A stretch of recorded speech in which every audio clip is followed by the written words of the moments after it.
달콤한 말씀, 행복한 하루. 말씀 묵상 시작하도록 하겠습니다.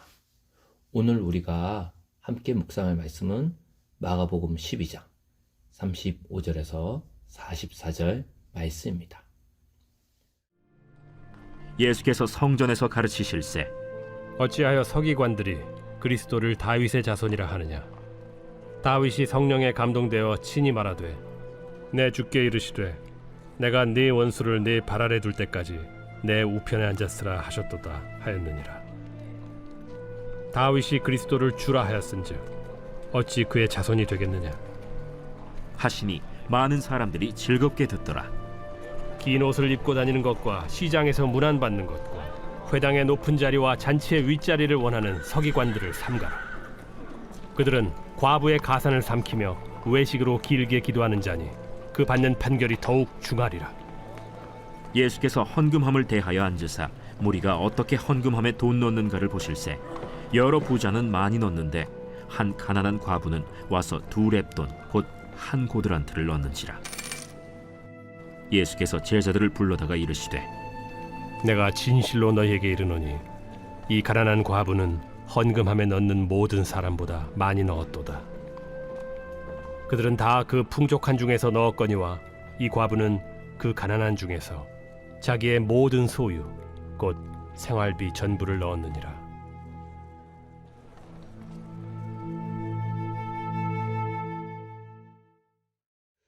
오늘 큐티 제목은 위선과 헌신입니다. 헌신에 대한 하나님의 시각이 어떤지를 잘 보여주는 말씀이라고 할 수 있죠. 앞으로 이제 몇 주 지나지 않으면은 4월 10일에 대한민국 22대 국회의원 선거가 치러지게 됩니다. 벌써 화곡역에서도 강서구 국회의원 출마 후보자를 가까이서 봤습니다. 오늘날에도 많은 정치인들이 이렇게 선거 때만 되면 시장에 가서 또 인사하면서 사람들의 손을 잡고 묻죠. 그런데 선거를 마치고 나면 그렇게 시장에서 손을 흔들어대던 정치인들 언제 그러냐는 듯 자기의 지위를 이용해서 또 자기 이익만 추구하는 걸 종종 보게 됩니다. 이런 걸 보면서 우리는 뭐라고 부릅니까? 외식이라고 부르죠. 외식한다는 말이 있습니다. 집 바깥에서 음식을 사 먹는다 그런 말이 아닙니다. 성경에서 외식한다는 말은 겉과 속이 다르다는 말입니다. 그래서 이렇게 외식하는 사람들은 하나님께서 큰 심판을 하신다고 말합니다. 보통 심판이 아니라 큰 심판이라는 거죠. 오늘 말씀 보면 예수님이 외식하는 서기관들에 대해 말씀하시죠. 당시 서기관들은 자신들의 이런 종교적 지위를 이용해서 과부들이나 가난한 사람들의 집과 재산을 가로채기도 했습니다. 예수님이 다윗의 시인 시편 110편 말씀을 인용하시는데요. 예수님은 다윗이 그리스도를 내 주님이라고 불렀는데 어떻게 그리스도가 다윗의 자손이 될 수 있겠냐고 물으십니다. 그러면서 38절에 예수님은 율법학자들의 과시욕과 위선을 폭로하시죠. 서기관들과 율법학자들은 사람들한테 보이려고 화려한 예복을 입고 다니며 시장에서 인사받는 걸 좋아한답니다. 그리고 잔치의 윗자리를 좋아한다는 거죠. 즉 사람들로부터 인정받고 대접받는 걸 좋아한다는 말입니다. 또 남이 보는 앞에서 기도하며 경건한 척한다고 지적합니다. 그러나 이들은 남이 보지 않는 곳에서는 과부와 같은 약자들의 재산을 삼키는 악인들이라고 예수님은 분명하게 정죄하십니다. 그리고 이어서 41절에 44절 말씀 보면 예수님이 눈을 들어 관찰하시는데 사람들이 헌금함에 헌금하시는 모습을 보고 있습니다. 마침 그 자리에서 헌금을 하던 부자들이 있는데 이 부자들은 예수님을 의식했는지 많은 돈을 헌금함에 넣습니다. 아마 그들은 자신이 많은 돈을 헌금한 것으로 인해 목에 힘을 주며 잘난 체를 했을 것입니다. 그리고 헌금을 하더라도 큰 가치가 있는 금전이나 은전으로 하는 게 아니라 사람들이 보는 앞에서 일부러 동전으로 와르르르 쨍그랑 소리를 내며 한참 동안 헌금함에 돈을 넣었을 거예요. 그리고 나서 다시 어떤 가난한 과부가 헌금함에 헌금하는 것을 예수님이 보고 계시는데요. 초라하고 꼬질꼬질한 모습의 과부가 헌금함에 2렙돈, 즉 한 고드란트를 넣었는데 그 돈은 매우 적은 돈으로 보입니다. 당시 일용직 노동자의 하루 일당이 1데나리온이었는데요. 1데나리온이 64고드란트, 그리고 그것은 128렙돈이었다고 합니다. 오늘날로 말하자면 2렙돈이면 한 고드란트면 한 2,000원에서 3,000원 정도 되는 돈이에요. 그런데 예수님은 설명하길 그 돈은 그 과부의, 그녀의 생활비 전부였다고 이야기를 합니다. 그런데 예수님은 그 모습을 보고 제자들에게 이렇게 말씀하시죠. 내가 진정으로 너희에게 말한다. 헌금함에 돈을 넣은 사람들 가운데 이 가난한 과부가 어느 누구보다도 돈을 더 많이 넣었다는 거죠. 왜냐? 모두 다 넉넉한 가운데서 얼마씩을 떼어 넣었지만 이 과부는 가난한 가운데서도 가진 것 모두, 곧 자기 생활비 전부를 털어 넣었다는 거죠. 여기서 이 말씀을 보면서 우리가 적용해야 할 거는 생활비를 다 헌금하라는 말이 아닙니다.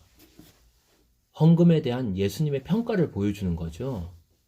사람들은 돈의 액수에 관심을 가지지만 예수님은 헌금을 드린 자의 진정성과 그 마음의 중심을 본다는 거죠.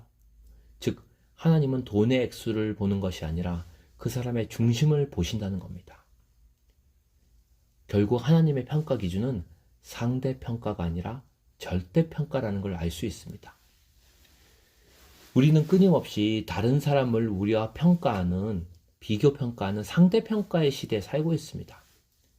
헌금의 양, 헌신의 양, 시간의 양, 물질의 양을 비교하죠. 심지어는 교회 부흥도 그 교회에 다니는 교인의 숫자, 그 교회의 건물 크기로 비교합니다. 하지만 하나님은 절대평가라는 거죠. 얼마나 남들보다 많이 했냐가 아니라 하나님을 내 마음의 전부로 섬기고 있는가, 그분을 나의 전부로 사랑하는가라는 겁니다. 하나님이 마음의 전부인 사람은 주님을 섬기는 것도 전심으로 섬긴다는 겁니다. 하지만 하나님이 자신의 인생의 그냥 일부분인 사람은 하나님과 다른 사람을 섬길 때도 남들에게 보여줄 정도만 한다는 거죠. 그리고 헌신도 자기가 손에 안 볼 만큼만 헌신한다는 겁니다. 그러니까 교회를 다니면서 나름 봉사도 하고 헌신도 하는데 늘 기쁨이 충만하지가 않은 거죠. 늘 뭔가 아쉽고 뭔가 불안하고 늘 짜증이 나는 겁니다. 예수를 믿지만 우리가 행복하지 못한 이유는 무엇 때문입니까? 우리가 예수를 믿는데도 불구하고 감사하기보다는 불평이 나오는 것은 무엇 때문입니까? 바로 하나님께 우리 마음의 일부만 붙어 있기 때문입니다. 그러니까 충만하지가 않은 거죠. 늘 마음이 방전되어 있는 겁니다. 마음이 부요하지가 않은 겁니다. 가난한 겁니다. 그러니까 주님의 은혜가 흘러갈 수가 없는 것이죠. 우리 예수님은 하나님께 자신의 인생을 전부를 다 드렸습니다. 마지막 남은 피 한 방울까지 다 우리를 위해 쏟으셨습니다. 이미 하나님은 우리를 위해 자신의 전부를 다 주셨습니다. 그 하나님의 전부를 누리는 유일한 길은 우리 역시 전부를 걸고 하나님께 나아갈 때만 또 그분을 온전하게 누릴 수 있는 거예요. 바라기는 오늘 또 이번 한 주 우리의 전부 되신 그 예수님을 우리가 전부로 받고 또 우리도 전부로 드리기를 원합니다. 그래서 그분의 충만함을 누리는 삶, 그분의 전부, 아니 그분의 전부의 그 부요함이 우리를 통해 주변 사람들에게 흘러가는 그런 복된 삶 누리기를 축원합니다. 그래서 우리가 선포할 때 특별히 우리를 위해 마지막 남은 피 한 방울까지 주신 주님께 우리도 전부로 화답하고 전부로 드리기를 원합니다. 자신의 전부를 우리에게 주신 주님을 우리도 우리의 전부로 섬기게 하여 주시옵소서. 그래서 그 주님의 부요함이 우리 삶에 드러나게 하시고 누려지게 하시고 또 흘러간 역사 허락하여 주시옵소서. 함께 기도하는 시간 가지도록 하겠습니다.